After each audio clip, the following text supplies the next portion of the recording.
우리 성도가 신앙을 붙들고 세상을 살아가다 보면은 욕을 얻어먹는 경우가 두 가지 경우가 있습니다. 하나는 우리가 말씀대로 살지 않고 저들과 똑같이 죄 가운데 살 때 세상 사람들은 우리를 향해서 손가락질하고 욕을 합니다. 또 하나, 우리가 말씀대로 살고 거룩하게 살고 세상과 이제 짝하지 아니하고 그대로 이제 저들과 다르게 살아갈 때도 저들은 또 욕합니다. 성도는 어차피 욕을 얻어먹게 돼 있어요. 물론 세상에서 칭찬받는 경우도 있어요. 그러나 세상이 성도를 칭찬하면 너에게 화가 있다고 누가복음 6장 26절은 말씀합니다. 모든 사람이 너희를 칭찬하면 너에게 화가 있다고 분명히 말합니다. 왜냐하면 너희 조상들이 거짓 선지자들에게 그와 같이 했다고 그랬습니다. 우리가 세상과 짝하고 세상 사람들을 비유 맞춰가면서 저들이 원하는 대로 살면 칭찬 물론 받을 수도 있어요. 그러나 결국 끝에 가서 보면 돌아오는 욕입니다. 예수 믿는 게 뭐 저러냐고, 예수 믿는 게 뭐 저렇게 사냐고 그래요. 처음에는 예수 쿨하게 잘 믿는다고, 술도 할 줄 알고 또 담배도 하고 뭐 즐길 줄도 알고 캬바레도 가고 쿨하게 예수 잘 믿는다고 그래요. 처음엔 그렇게 칭찬을 해요. 근데 끝에 가서 보면 꼭 욕을 해요. 예수 믿는 게 저러냐고. 근데 이렇게 욕을 얻어먹을 때는 너에게 화가 있다고 그랬어요. 여러분, 우리가 세상 사람과 색깔을 똑같이 해서 저들 사는 방법대로 살면서 욕을 얻어먹으면 이거는 반드시 화가 돌아온다고 성경은 누가복음 6장 26절에 말씀하고 있어요. 그런데 우리가 올곧게 말씀 그대로 살고 또 세상 방법대로 살지 않고 거룩하게 사는데 욕이 꼭 들어와요. 그렇게 믿을 필요가 있냐? 뭐 이렇게 유별나게 믿냐? 이러면서 욕을 할 때 이때 마태복음 5장 11절로 12절은 말합니다. 너에게 상이 크다고 말합니다. 나로 인하여 너희를 욕하고 박해하고 거짓으로 모든 말로 너희를 거짓으로 대적할 때는 너희가 즐거워하라. 너에게 복이 있다. 하늘에서 너희 상이 크다. 너희 조상들이 전에 너희 선지자들 그렇게 박해했다. 이렇게 말합니다. 여러분, 그래서 욕을 얻어먹는 게 두 가지인데 이렇게 욕을 얻어먹으면 하늘에서 상이 크다고 그랬습니다.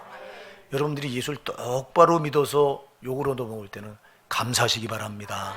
그러나 여러분들이 예수를 잘못 믿어서 죄짓고 세상 사람들 하는 이 난잡하게 살아서 욕이 들어올 때는 여러분 정말 가슴을 찢고 회개하셔야 됩니다. 내가 죽을 자리에 있구나 하고. 오늘 왜 이 말을 하냐니까, 자 여러분, 우리가 예수 믿고 나면 하나님 우리에게 가장 원하는 게 있습니다. 그게 뭐냐면 변화입니다. 우리가 달라지길 원하십니다. 달라지길 원하는데 제일 안 되는 게 이 부분이에요. 저부터 보면 돌아보면 제일 안 달라지는 게 이게요. 주님이 이렇게 달라지라고 이렇게 아주 애걸복걸하는데 우리는 정말 안 달라져요. 아주.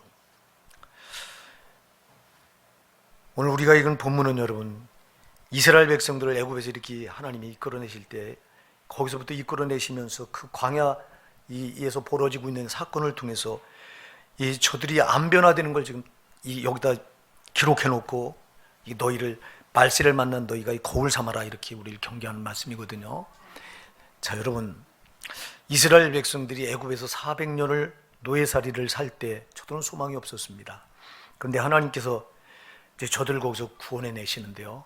그 구원의 과정을 보면요, 우리가 세상에서 하나님 모르고 살아갈 때 우리를 예수님이 만나 주셔서 구원해시고 세상으로 끌어낸 것도 과정이 똑같습니다. 아주. 자 여러분, 이스라엘 백성들이 죽을 수밖에 없었죠. 죽을 수밖에 없었습니다. 죽음의 재앙이 내리는 그 밤에 이제 이스라엘 백성들 살 수 있는 길을 열어주시는데 그건 뭐냐면 너희가 어린 양을 잡아서 그 어린 양의 피를 너희 문 입구, 이 문이 이렇게 직사각형으로 이렇게 세로로 세워져 있죠. 문 인방과 설주가 세워져 있죠. 이렇게 입구가. 그럼 이 문 인방과 설주에다가 어린 양의 피를 다 발라라. 어린 양의 피를 바르면 죽음의 사자가 그냥 그 집을 넘어가서 안 죽을 것이다. 너희가 산다 이렇게 말합니다. 우린 여러분 다 죄로 죽을 수밖에 없었던 사람입니다. 우리 죄로 영원히 죽을 수밖에 없었어요. 근데 이스라엘 백성도 그 밤에 죽음의 재앙을 만나서 죽을 수밖에 없었는데 살려주시는데 그게 어린 양의 피예요. 그 어린 양은 예수잖아요. 요한복음 1장 29절에 이 침례 요한이, 세례 요한이 예수님을 보면서 보라, 세상 죄를 지고 온 하나님의 어린 양이로다. 예수님이 우리 인생들의 죄를 짊어지려고 오신 어린 양으로 오셨습니다. 그래서 이 당시 이 애굽에서 400년 노예살이를 하던 이스라엘 백성들이 이 죽음에 여기서 건짐을 받는데 어린 양의 피로 건짐을 받습니다. 우리가 죄로 영원히 죽을 수밖에 없었던 우리가, 영원한 사망 저 지옥불에 떨어질 수밖에 없었던 우리가 어린 양 예수 그리스도께서 십자가에서 피 흘려서 그 피로 제산받고 우리는 살 수 있었습니다. 오늘 여러분, 그래서 제일 중요한 게 예수 피예요. 오늘 예수 피가 여러분 이 마음, 이 인방, 여러분 마음 여기 발라져 있어야 됩니다. 여기 예수 피가 발라져 있어야 여러분 죽음의 사자가 넘어가는 거예요. 여러분 죄와 사망과 저주와 지옥에서 건짐 받은 거예요. 오늘 예수님은 여러분을 위해서 십자가에서 피 흘려 죽어주셨습니다. 여러분의 죄값을 다 담당하시려고 십자가에서 살찌고 피 흘려 자기가 죽어주셨습니다. 여러분, 나는 아니라고 말하지 마시기 바랍니다. 이 자리에 앉아 예배드린 여러분 한 분도 빠짐없이 여러분의 죄를 십자가 대신 다 담당해 주셨습니다. 그 예수님은 오늘도 여러분 마음에 들어가길 원하십니다. 오늘 여러분의 마음을 열고 그 예수님, 나를 위해서 십자가에 피 흘려 살찌고 피 흘려 주신 그 예수님의 십자가 피를 여러분 마음에 받아들이시기 바랍니다. 여러분 마음에 이 십자가 피가 여기 발라져야 여러분은 저주에서 해방되는 거예요. 영원한 지옥 형벌에서 노인받는 거예요. 이스라엘 백성들이 이렇게 어린 양의 피로 하나님이 이들을 이제 살리시고, 그리고 드디어 이들을 끄집어내시는데, 이제 이들을 홍해 바다를 가르시고 그 바다를 이제 통해서 이들을 끌어냅니다. 자, 여러분, 홍해 바다가 갈라지지 않으면 이들은 애굽에서 빠져나올 길이 없습니다. 어린 양 예수 피가 저들에게 발라져 있지 않으면 저들은 죽음을 면할 길이 없었는데, 예수 그 어린 양의 피가 저들의 다 피로 저들이 이제 사함을 받고 이제 저들이 빠져나오는데 하나님의 홍해의 길을 여십니다. 여러분, 이 길이 살 길이잖아요. 이 길이 예수예요. 요한복음 14장 6절에 내가 곧 길이요 진리요 생명이니 나로만 아버지께로 올 자가 없느니라. 우리가 하나님께 나갈 길이 없었어요, 죄 때문에. 근데 그 홍해 바다가 바로 이 죄로 가름하긴 저들 이스라엘 백성, 저들 이 담인과 똑같이 우린 죄로 이렇게 하나님과 갈라져 있었어요. 막혀져 있었어요. 근데 그 길을 예수께서 여셨어요. 하나님의 홍해 바다를 갈려서 이스라엘 백성이 살 수 있는 길, 빠져나갈 수 있는 길을 열어놓으셨듯이 예수님은 이 땅에 오셔서 십자가에 자기가 살찌고 피 흘려서 우리 죄를 속량해 주시고 자기가 길이 돼 주셨어요.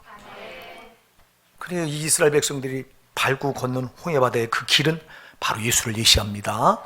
어린 양 피도 예수의 피예요. 또 이들이 밟고 지나가야 될 홍해 바다의 그 길도 내가 곧 길이요 말씀하신 예수님이에요. 그리고 이들이 이 바다를, 홍해 바다를 지나면서 오늘 본문에 보세요. 여기 홍해 바다, 형제들아 너희가 알지 못하길 내가 원치 아니하노니 우리 조상들이 다 구름 아래 있고 바다 가운데로 지나며 모세에게 속하여 다 구름과 바다에서 뭐를 받고? 세례를 받고. 모세 인도함을 받고 가는데 구름 기둥, 낮에는 구름 기둥이었죠. 밤에는 이게 불 기둥이었지만 구름 기둥과 그 다음에 어디서요? 바다 가운데로 지나면서 뭐를 받았다고 그랬어요? 세례를 받았다. 자, 여러분, 세례가 뭐예요?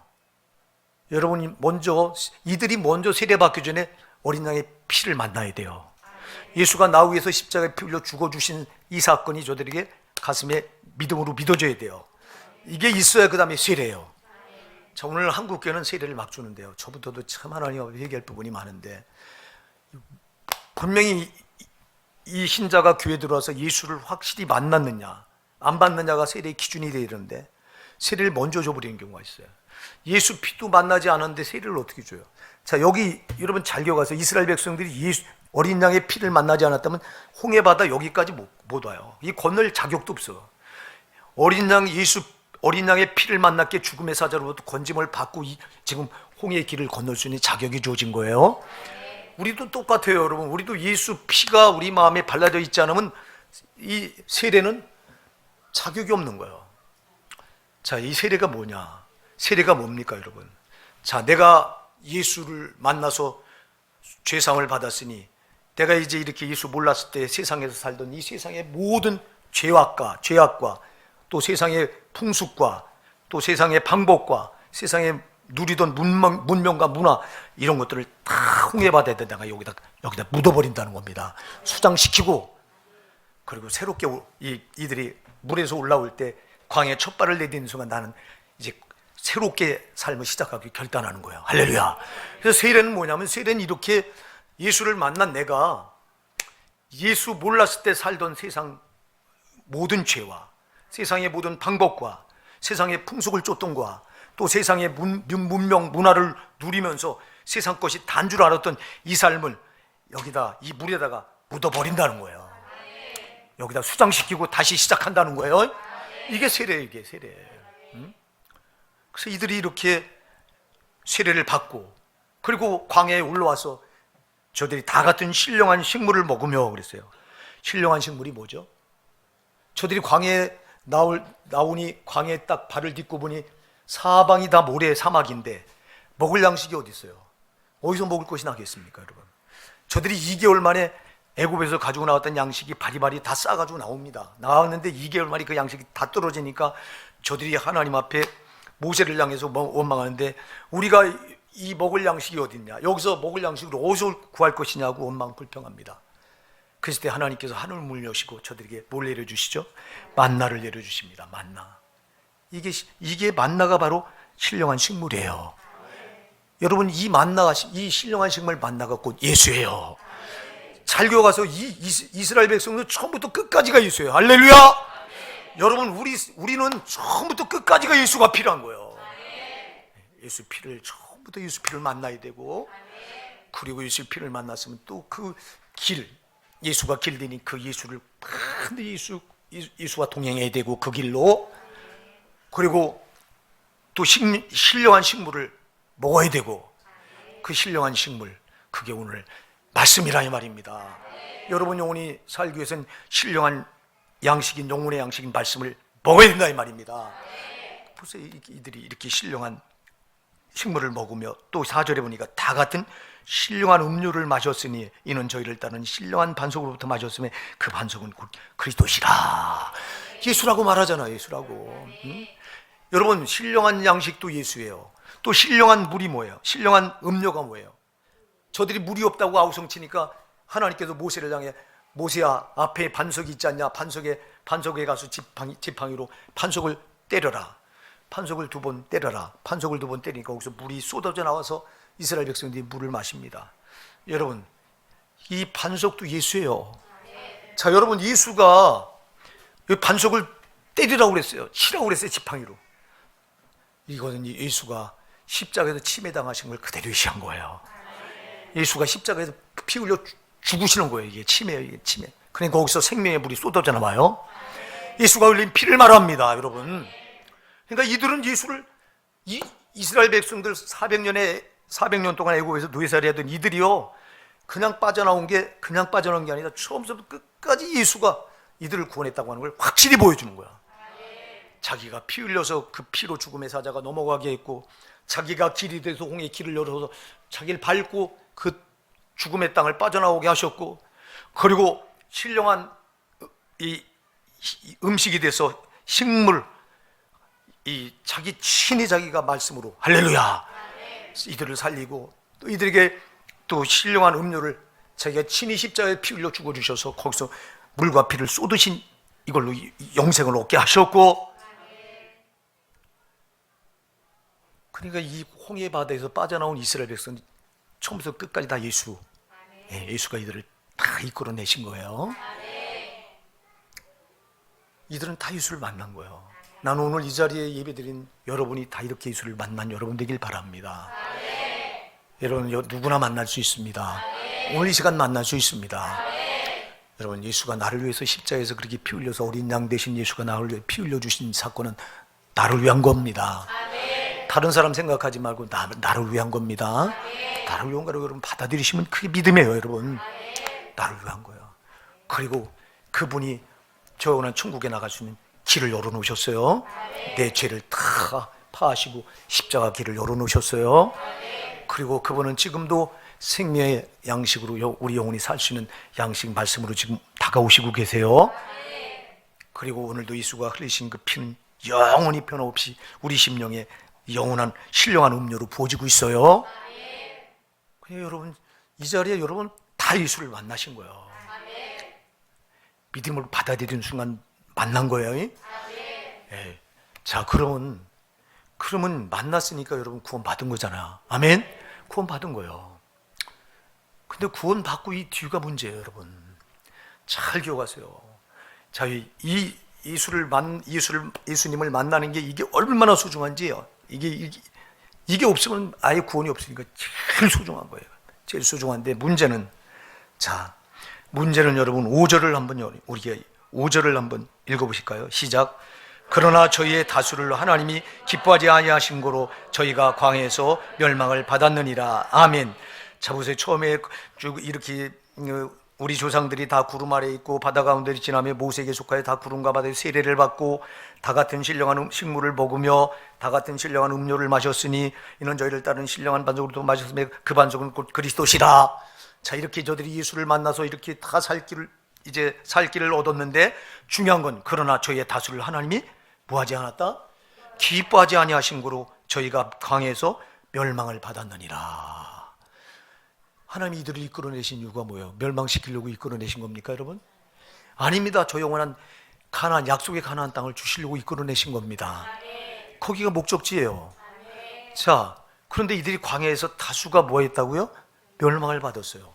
그러면 이들이 차라리 애굽에서 멸망받은 거나 광야에서 멸망받은 거나 뭐가 달라요? 여러분, 차라리 여기서 광야에서 멸망받을 거 그냥 애굽에서 노예살이하다 거기서 멸망받은 거나 뭐가 다르냐고. 하나님이 이들을 멸망시키려고 이끌어내는 게 아니라 구원해서 이렇게 저 영원한 천국을, 영원한 약속의 땅으로 이끌어드리려고 이들을 이끌어내셨는데, 근데 저희 중에 다수를 하나님이 기뻐하지 않았다 그랬어요. 다수를.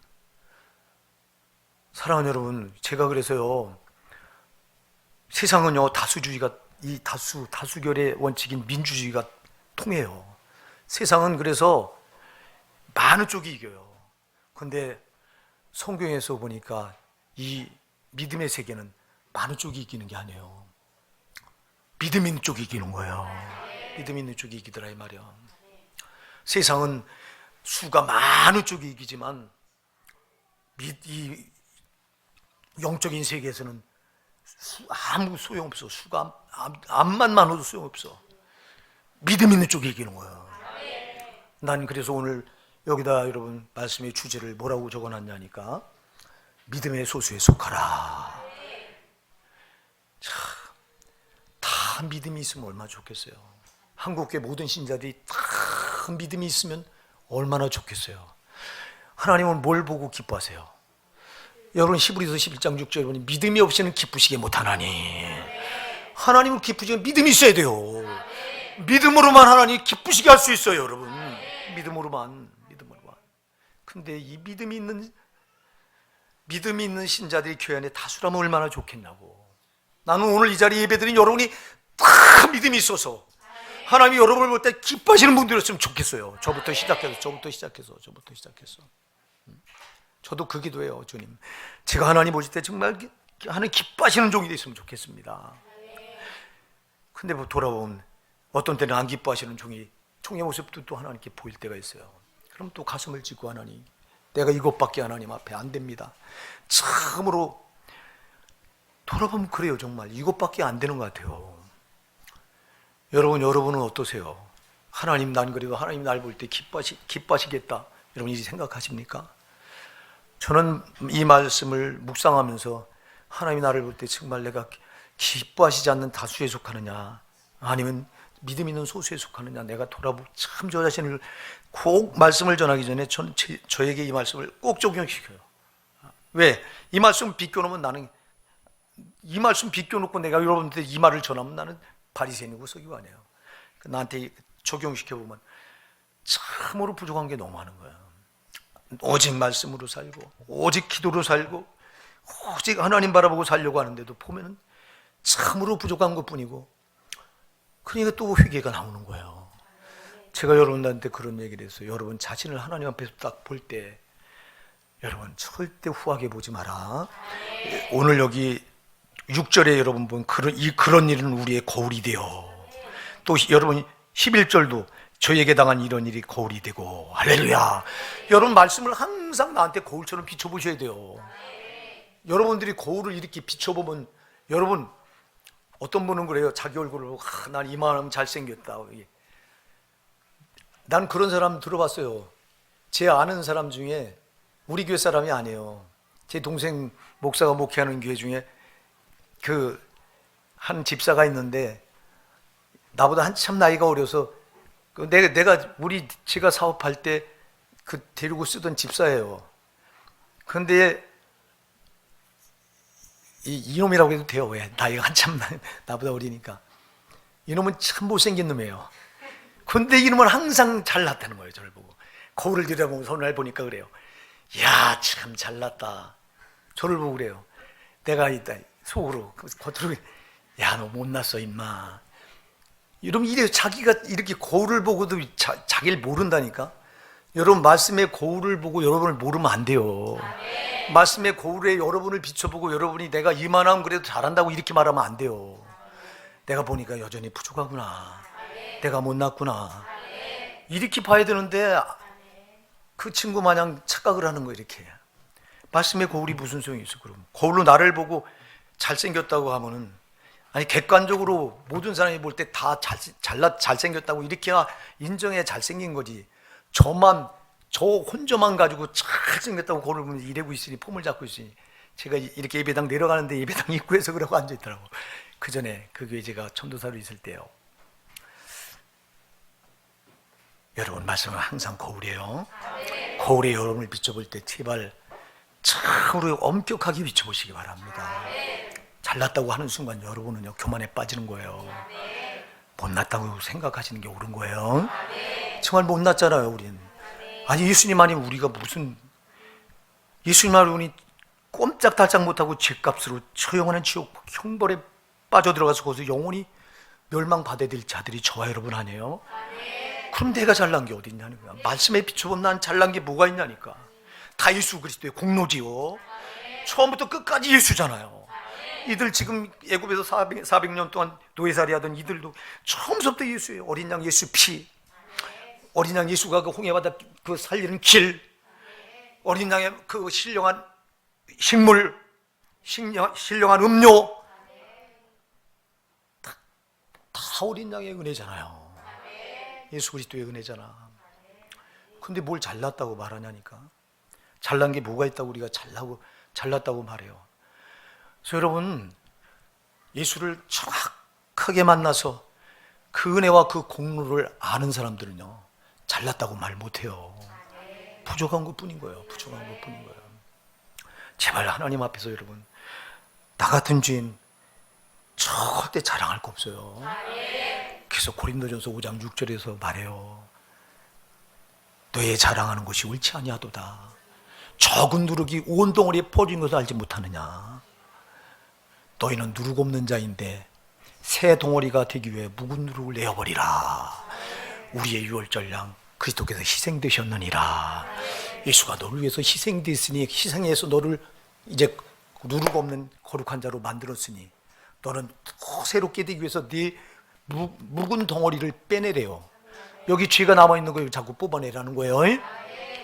고린도전서 5장 6절로 7절에 이렇게 말씀하고 있어요. 그래서 여러분 보세요.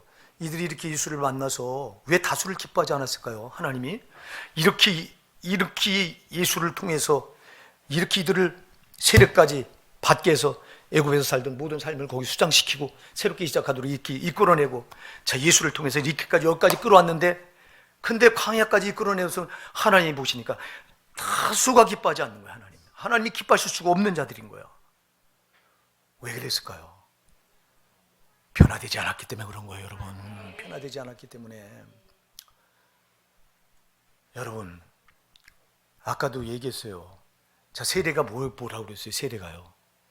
세례가 내가 예수님을 만나지 못했을 때, 예수님을 알지 못했을 때 살던 세상의 모든 방법, 세상의 모든 죄, 세상의 모든 문화, 문명, 즐기던 것들, 세상과 짝하던 것들, 이런 것들을 다 다 그 물속에다 뭐 한 거라고요? 수장시켜 놓고 이제 광야에 첫 발을 내딛는 건 난 새롭게 시작해서 결단한 거잖아요. 그러면 애굽에서 살던 그 삶의 방법과 죄들이 다 그 홍해바다에 다 묻어버리고 수장시키고 새롭게 시작한다면 옛날에 애굽에서 살던 그 삶의 방식들이 이 광야에서 나타나면 될까요? 안 될까요? 안 되는 거예요. 아멘 하세요. 안 되는 거예요. 그럼 우리를 한번 돌아보자고. 자, 내가 예수 몰랐을 때 세상 방법, 세상의 모든 죄들, 세상 문화와 문명을 즐기고 누리던 것들, 여러분 이런 것들을 지금 내가 예수를 만나서 죽을 자리에서 정말 예수 피를 만나서 살고 세례를 통해서 그 세상 살던 방법과 죄 다 거기다 묻어버리고 내가 다시 시작했다고 세례를 받고 시작을 했는데, 그렇다면 여러분 과연 변화된 모습으로 살고 계십니까? 그렇게 세상 것들 다 죄 끊어내버리고 세상의 그 풍수 문화 즐기던 것들, 그런 것들 짝하지 않으려고 하고 과연 그런 모습으로 살아가느냐, 이거 묻고 있는 거예요. 이렇게 살지 않는다면 하나님이 기뻐하실 수가 없는 거예요. 아멘.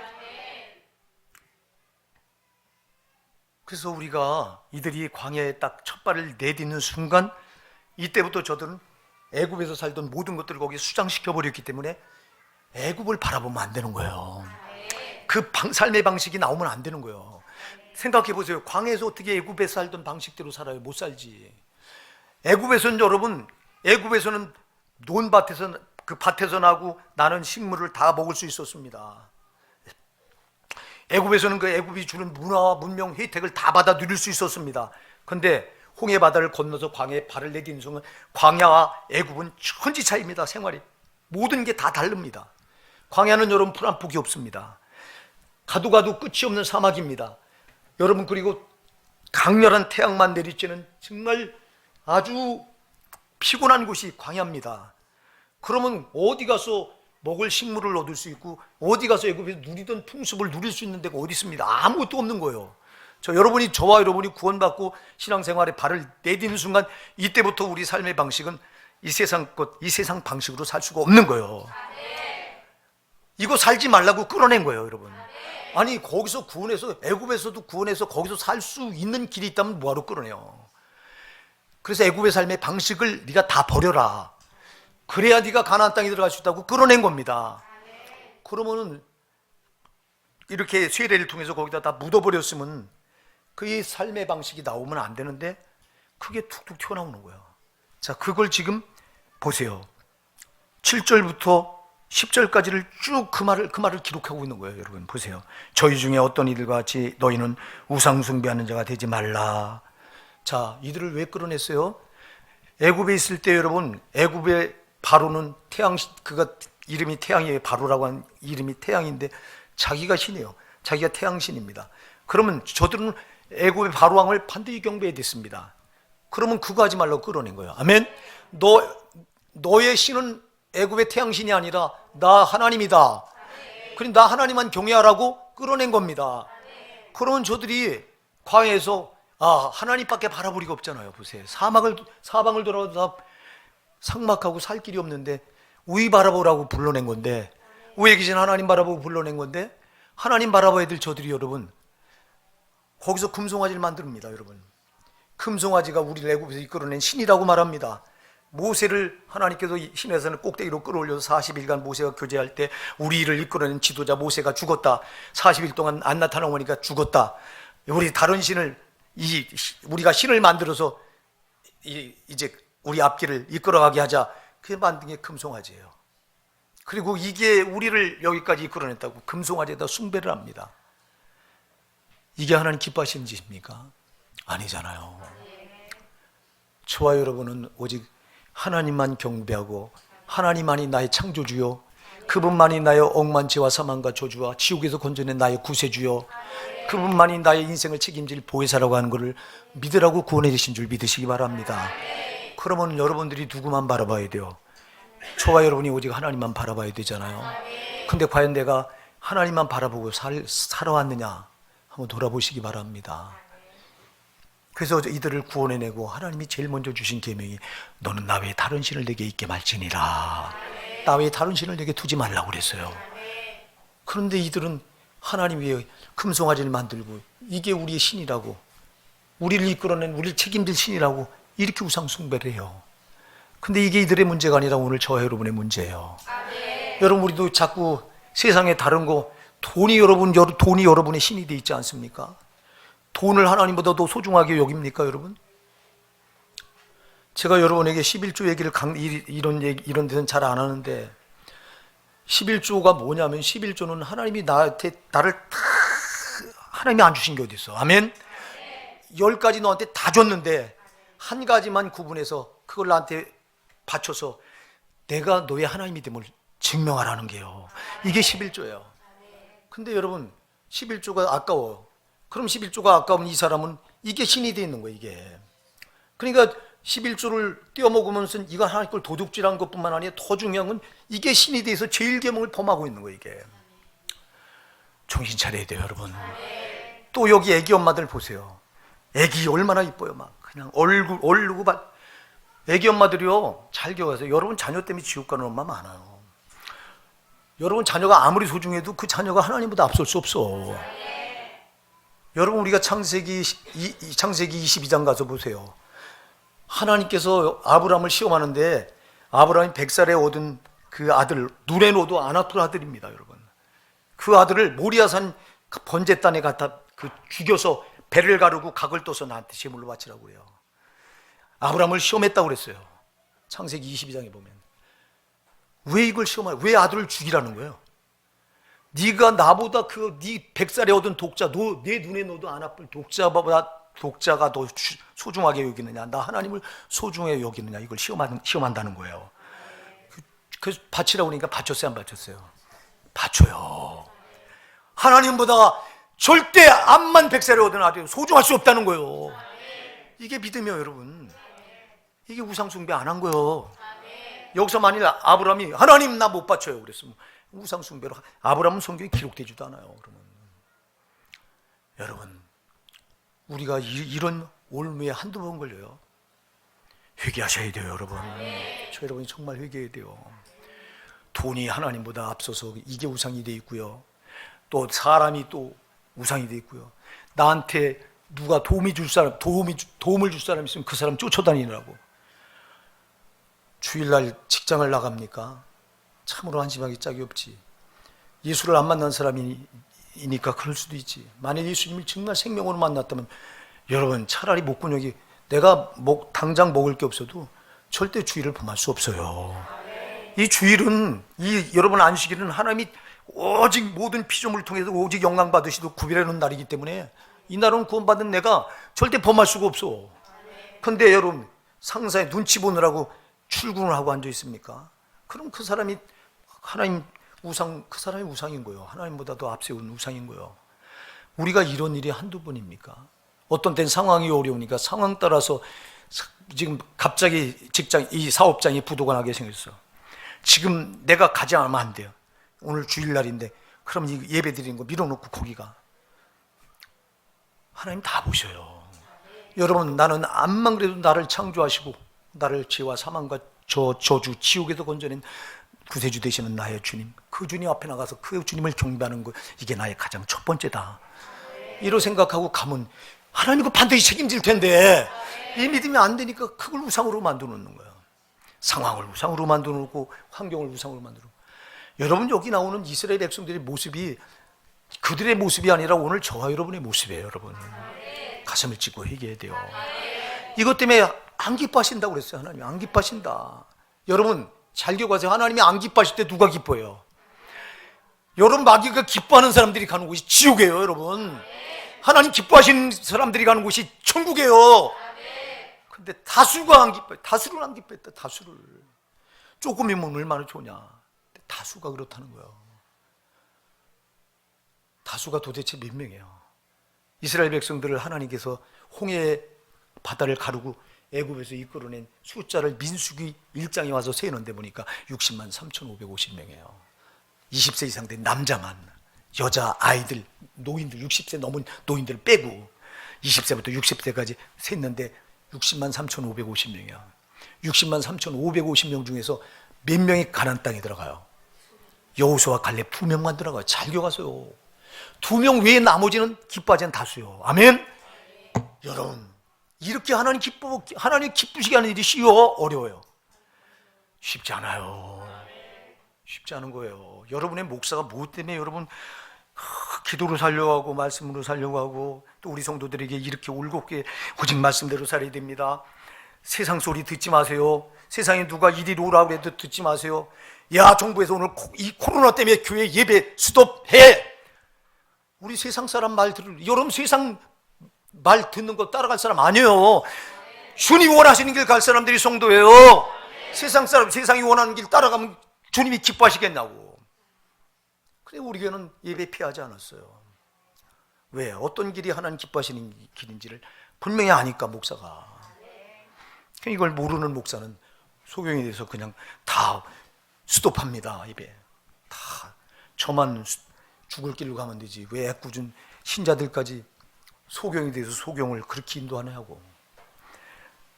여러분 잘 기억하세요. 지금 내가 하는 일이 과연 나를 구원하신 주님이 기뻐하신 일이냐 아니냐 꼭 이걸 보시기 바랍니다. 주님이 기뻐하시면 반드시 마귀가 기뻐하고 있는 거예요. 우리는 마귀를 기쁘게 해줄 자가 아니요. 예수 몰랐을 땐 말을 기쁘게 해주던 사람들이에요. 저와 여러분 이제는 아니라 이 말입니다. 오직 나를 구원하신 주님만 기쁘게 될 사람들이 성도라 이 말입니다. 근데 이렇게 기쁘게 하는 자들이 소수예요. 여호수아 갈렙처럼 참 소수예요. 베드로전서 3장 20절에 그렇게 말해요. 노아 방주에서 물로 말미암아 구원 얻은 자가 몇 명뿐이 겨우 8명이라. 세상에 겨우 8명밖에 없대요. 구원받기가 쉬운 줄 아세요? 아무리 쉽지 않아도 나는 받아야 돼요. 꼭 우리 성도들은 다 천국 들어가야 돼요. 여러분 왜요? 여러분이 저 영원한 지옥 형벌에 거기 떨어져서 그 형벌을 견딜 자가 없어요. 제발 영원해요. 그 형벌은 잠시 끝나는 게 아니에요. 10년 20년으로 끝나는 게 아니에요. 영원한 지옥 형벌의 고통을 견딜 자가 없는데 거긴 떨어지면 안 돼요. 여러분 제발 우리가 이 땅에 사는 목적은 절대 지옥 안 가고 천국 가려고 하는 이 한 가지예요. 근데 거기 들어가기 쉽다고요? 지금도 이렇게 말해요. 어렵다고요? 이걸 골 삼으라고요? 근데 왜 쉽다고 가르치는 거예요? 교회가 왜 말씀대로 안 가르치고 지들 멋대로 가르쳐서 수많은 성도들 정신 차리고 근신해서 깨어서 주님 재림 맞을 재림 준비 예비시켜 놓지 않냐고. 왜 엉뚱한 소리해서 전부 성도들 지옥 보낸 이유가 뭐냐고. 여러분 귀에 거슬리는 소리가 여러분 영혼이 사는 소리예요. 어떻게 이렇게 믿느냐고 말하지 말고 이렇게 믿지 않으면 난 지옥 가야 돼요. 여러분 하나님이 이들을 다 구원하시기 위해서 끌어냈는데 세상에 이렇게 다수가 기뻐하지 않아서 이들을 다 광야에 놓으시고 다 멸망받았다고 그러죠. 멸망. 아까도 얘기했어요. 차라리 광야에서 여러분이 예배당 문 열고 왔다 갔다 하면서 멸망받을 바야 차라리 세상에서 실컷 즐기고 놀다가 멸망받는 게 낫잖아. 이들이 애굽 땅에서 차라리 노예살이 하다가 거기서 뭐 하려고 여기까지 광야까지 나오는 동안 얼마나 힘들었어요. 고단하고. 이들이 여기까지 나오는 동안 얼마나 많은 걸 희생해야 됐어요. 여러분들이 오늘 예배당 다니면서 이렇게 예수 믿는다고 말하면서 희생한 게 한두 가지예요. 지금도 희생하셨잖아. 여러분 시간을 희생했고 몸도 희생하고. 그럼 여러분이 이렇게 광야 같은 신앙생활을 여기서 정말 하나님 기뻐하시는 신앙 붙들다가 반드시 천국 가야 되잖아요. 그런데 이렇게 광야까지 나와서 고생하다가 지옥 간다면 이게 이렇게 멸망받을 바에 제가 그랬잖아요. 광야에서 멸망받을 바에 차라리 애굽에서 실컷 즐기다가 멸망받는 게 낫지 않냐 이 말이야. 우리가 예배당 문 열고 왔다 갔다 하다가 지옥 갈 바에 차라리 세상에서 마음껏 즐기고 놀다가 짧은 시간이라도 즐기다가 차라리 지옥 떨어지는 게 낫지 않냐 이 말이야. 그러나 그럴 수 없어요. 우리는 절대 지옥 갈 수 없어요. 여러분 교회가 지옥 천국을 말하고 성도들로 하여금 절대 정신 바짝 차려서 마귀에게 속지 않아서 지옥 가지 않도록 그렇게 교회가 만들어야 되는데 이런 교회가 안타깝게도 참 많지 않다는 게 가슴이 아파요. 여러분 우리 성도들은 정말 안 돼요. 여러분 이런 말씀을 받으면서 여러분들이요 정신 차리지 않으면 안 돼요. 여러분 이 땅에 참지잠깐이고 진짜 순간이에요. 여러분이 죽음 앞에 섰을 때 아무것도 아닌 거 이거요. 100년을 즐겨봤던들 죽음 앞에 서서 심판 때문에 딱 서는 순간이 가치가 없는 거예요. 속지 마시기 바랍니다. 우상숭배 안 돼요. 하나님보다 절대 앞세우는 거 있으면 안 돼요. 그 다음에 또 8절 보세요. 저희 중에 어떤 이들이 간음하다가 하루에 23,000명이 죽었나니 우린 저희와 같이 간음하지 말자. 간음했어요. 간음. 이 간음엔 두 가지가 영적인 간음, 육적인 간음이 다 포함돼요. 자, 여러분 절대 간음하면 안 돼요. 간음도요. 여러분 육적인 간음 이거 우리가 우리 몸 뱉기 아니라고 그랬잖아요. 여러분의 몸은 여러분이 예수를 확실히 예수 피가 마음에 발라져 있다면 여러분 마음은 여러분께 아니에요. 여러분 몸은 여러분께 아니에요.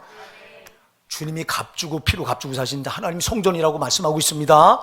고린도전서 6장 19절 20절은 분명히 말합니다. 너희 몸은 하나님께로부터 받은 너희 가운데 거한 성령의 전인 줄 알지 못하느냐. 너희 것이 아니라 값으로 산 바 되었으니 그러니 너희 몸으로 하나님께 영광을 돌리라. 우리가 하나님께 오직 영광을 돌려야 되는데 근데 이 몸을 가지고 추잡하겠습니까? 예? 여러분 바로 그 앞부분에 고린도전서 6장 18절에서 말합니다. 음행을 피하라. 사람마다 범하는 죄가 다 몸 밖에 있거니와 음행하는 자는 자기 몸에게 죄를 범하느니라. 자기 몸에게 죄를 범하면 이 죄는 씻을 수가 없다고 말하는 거예요. 음행 절대 안 됩니다. 여러분 몸을 절대 거룩하게 지키셔야 됩니다. 여러분 몸을 더럽히면 이게 음행이에요. 영적으로 볼 때도 그런 거예요. 절대 안 돼요, 여러분. 내가 구원받는 순간 여러분 몸과 마음은 여러분께 아니에요. 예수님 피로 값주고 사신 거예요. 그렇기 때문에 여러분 몸을 깨끗하고 거룩하게 보존해야 될 책임이 우리에게 있는 거예요. 이걸 함부로 굴릴 때 이게 음행 간음이 되는 거예요. 뭐 꼭 성적인 어떤 그런 간음만 말하는 게 아닙니다. 이건 영적으로 우리 몸을 더럽힐 때는 간음하는 게 되는 거예요. 절대 안 돼요. 그 다음에 9절에 저희 중에 어떤 일이 주를 시험하다가 뱀에게 멸망하였느니 우린 저희와 같이 시험하지 말자. 자, 이거는 뭘 말하냐면 저들 여러분 민수기 21장에 가서 보면 저들이요 하나님을 향해 원망하는데 이렇게 원망해요.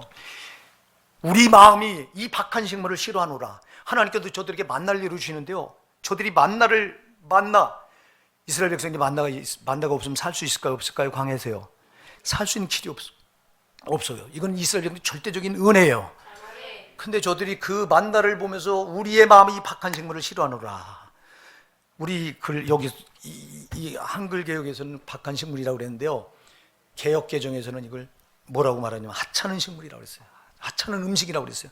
더 나가서 표준 세번역에 보면요 이렇게 말해요.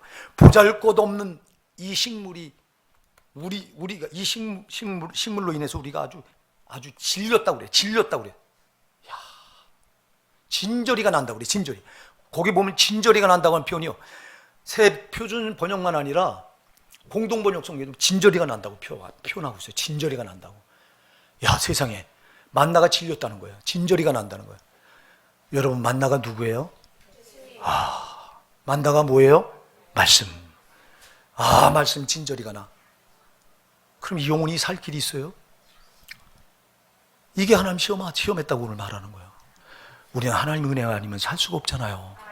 그냥 우리가 하나님의 은혜를 사모해야 되잖아요. 근데 그 하나님의 은혜를 밀어내고 질렸다고 말하고 하찮은 식물이라고 말하고 이게 어찌 하찮은 거예요. 예수가 나를 위해서 살찌고 피 흘려주신 이 은혜가 하찮은 겁니까 여러분? 이거보다 더 고귀한 게 없잖아요. 이 고귀한 걸 하찮은 것을 여기는 거 이거 하나님 시험하는 거예요. 여러분 하나님께서 우리에게 주신 은혜보다 더 고귀한 건 없어요.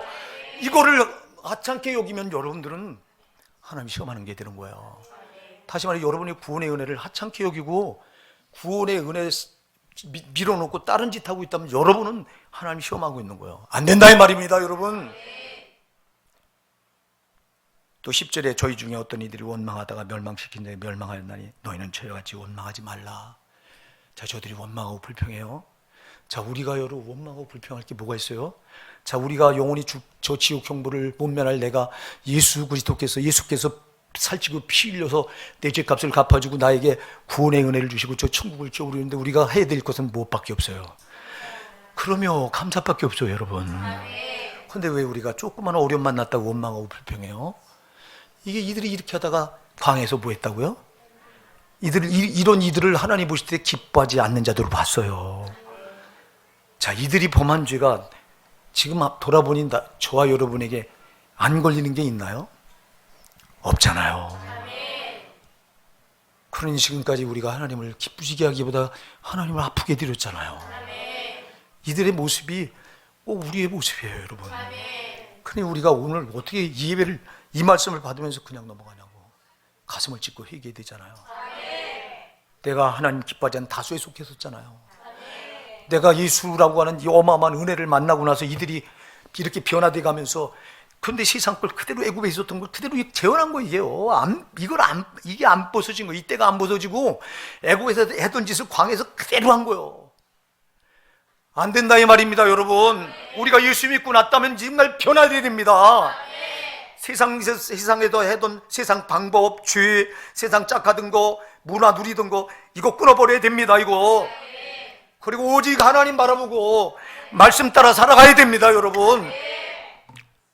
근데 어쩌자고 이걸 안 버리고 이들이 하는 짓을 똑같이, 옛날 내가 예수 몰랐을 때 하던 짓을 똑같이 하고 있느냐고. 그리고 구원받았다고 팔짝팔짝 뛰고 있냐고. 구원받았다면 이게 다 세례를 통해서 다 거기 수장돼 버려야 되지. 그리고 나는 새롭게 자꾸 나를 변화시켜 나가야 되지. 예수 닮아 나가야 되죠. 말씀대로 만들어져 가야죠. 말씀대로 만들어가는 게 송아랍니다. 송아라 이 말입니다, 송아.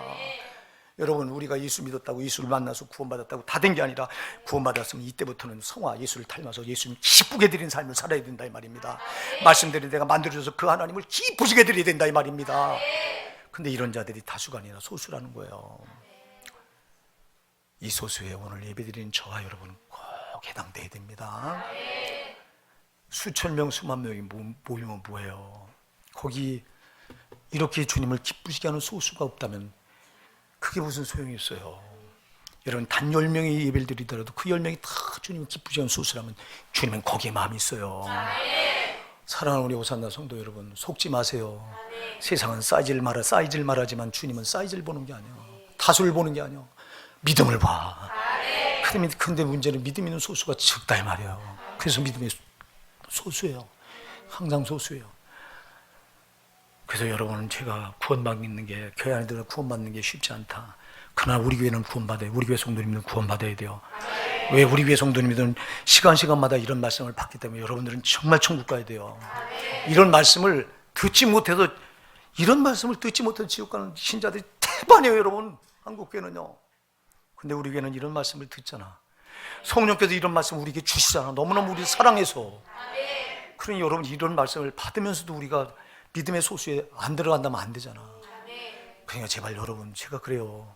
신앙을 이게 그냥 습관적으로 붙드는 거 안 되고, 여러분 틀에 이렇게 매이는 거 안 된다. 틀을 깨고, 이 틀을 깨부수고 자꾸 달라져야 된다. 여러분, 틀에 안에 딱 안주해서 기도 안 하는 자는 죽어도 안 해요, 우리 교회도. 이런 말을 들어도 안 해. 아, 내가 죽게 생겼구나. 내일부터 정말 새벽기도 해야 되겠구나 하고 이 결단하면서 시작하면 참 좋겠는데 안 해. 그래서 주님도 요한계시록에 소아시아 7개의 이 편지를 써보면 꼭 귀 있는 자는 성령이 귀에 들게 하는 소리를 들을지어다. 귀 있는 자만 들어, 귀 있는 자만. 여러분 귀가 다 열려지기 바랍니다. 다 들을 귀가 있어서 이 말씀을 들으면서 내가 정말 살아야 되겠구나. 내가 이 신앙 안 되겠구나. 내가 이 신앙 정말 믿음 있는 소수가 아니라 내가 믿음이 없는 정말 하나님 기뻐하지 않는 다수에 내가 속해 있었구나. 여러분, 오늘 거기 딱 이거 줄 치세요. 5절, 저희의 다수를 하나님 기뻐하지 않으신 거로. 여기는 꼭 줄을 쳐. 그리고 여러분 확인을 해요. 항상 내가 여기에 속하진 않았나. 우리 오산나 사랑하는 성도 여러분, 우리도 천국 꼭 들어가셔야 됩니다. 오늘도 우리가 이 말씀을 마음에 새기시고요. 나는 정말 하나님 기뻐하지 않는 다수에 속한 자가 아니라 하나님 기뻐하시는 믿음의 소수에 속하리라 결단하시기 바랍니다.